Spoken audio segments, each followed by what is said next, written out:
One of these two bottles is distilled from. Hang on a minute. One of these two bottles is basically distilled smoke. The other is made to taste that way.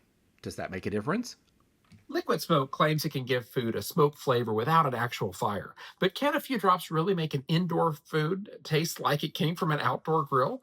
And if I use too much, will it taste like ash? I'm Chris. I'm a medium level cook with a rare level of curiosity. This is Rarely Well Done, where we figure out what ingredients actually do and what they could do for your cooking.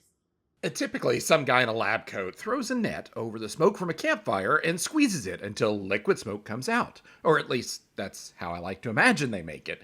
In reality, it's more controlled lab and less wild abandon. This bottle I got from Amazon says its only ingredients are water and natural mesquite smoke flavor.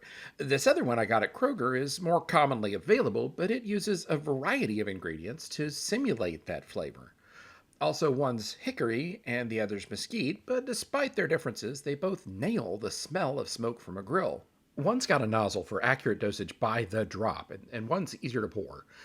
The first bottle's both, actually. A side note, getting things out of containers is a problem for me sometimes. Anyway, I took a taste because, well, science, and neither one's much good on its own. From this point on, I'm mostly going to be using them interchangeably. So, at what point does smoke become useful, and where does it take over? So I took bowls with 1/3 of a cup of tomato sauce and added liquid smoke in 1/8 of a teaspoon increments. The first bowl is my control with nothing. The second got 1/8 of a teaspoon. The third got 1/4 of a teaspoon. The fourth one got a half teaspoon, and the last one gets a full teaspoon. I'm trying to figure out where this starts tasting better and when it overwhelms the sauce. Turns out the tomato can handle a fair amount of this without it being too weird, but with most things you'd add liquid smoke to, you have to be careful about dosage to not go too far. That one might be a hair too much. It's a little stronger. I can definitely taste the smoke flavor, but it's not quite overpowering, but it's getting there. And now we'll taste the full teaspoon version of the sauce. That's not as unpleasant as I expected. I expected it to be like literally tasting like a campfire at that point, but it's not terrible. It's a little strong. It's a little ash forward, but I feel like here was our sweet spot. Once we know how much to use, where else can it go? Well, I tried a few drops in a tuna salad, and honestly, this might just be the best tuna salad I've ever made. At least it was once I dealt with that whole container thing I mentioned before. Anyway, it really gave that canned tuna a genuinely smoked fish flavor. It's kind of elegant, actually. And that same idea could work in a burger sauce, a sandwich spread, or even a vegetable dip. So, liquid smoke doesn't need heat, but that doesn't mean it can fix everything. Can it help when the food isn't well seasoned? Well, let's test this out with some basic canned navy beans, which, of course, stubbornly refuse to come out of the can.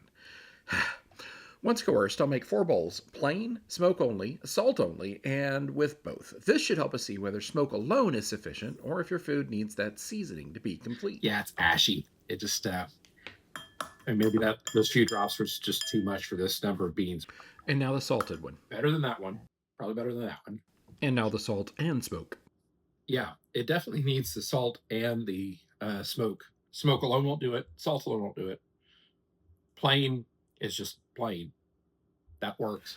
So, any way you shake it, liquid smoke can't fix bland food alone, but can it fake a grill? Well, I'm going to make 3 chicken thighs here with pre-mixed salt and oil. I'm adding smoke to 2. I'll put one of the smoked ones in the oven to mimic ungrilled baked chicken. The other 2 go onto the most incredibly convenient way to grill inside, the George Foreman grill.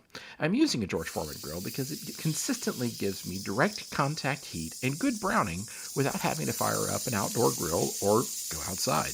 It's also a pretty little handy thing to have around for this kind of cooking. I'll put a link in the description if you're interested. This will give me a control piece that has browning alone, and a piece with browning plus liquid smoke flavor, and a piece with smoke flavoring with no browning at all. That'll give us better information about liquid smoke's potential to replace the outdoor grill. First, the grilled version without the smoke. All right, pretty tasty. Next, the grilled version with the liquid smoke. Does it taste like an outdoor chicken? Oh yeah, the smoky notes definitely are there. It's well seasoned, good browned. Next, does the liquid smoke illusion work without any browning at all? The baked oven piece should tell us. Wow. Yeah, that's just not the same. Because there's no Maillard reaction, the smoke just feels out of place. It feels like an extra seasoning was added to this. It feels like it just was treated different or something. It's just not the same. You absolutely do need the browning for this to taste right. Huh. Good to know. What I've found is that liquid smoke is really good at adding the smoke part of grilled flavor, but it can't replace browning, seasoning, or the rest of what a grill does. So the trick is to use just enough smoke to make good food taste like it spent some time over a fire. Outdoor grills are great, but if you don't have time for that, liquid smoke can do a pretty good job of replacing that flavor, and it keeps you from burning the house down. I hope I've encouraged you to try something new. Thanks for watching.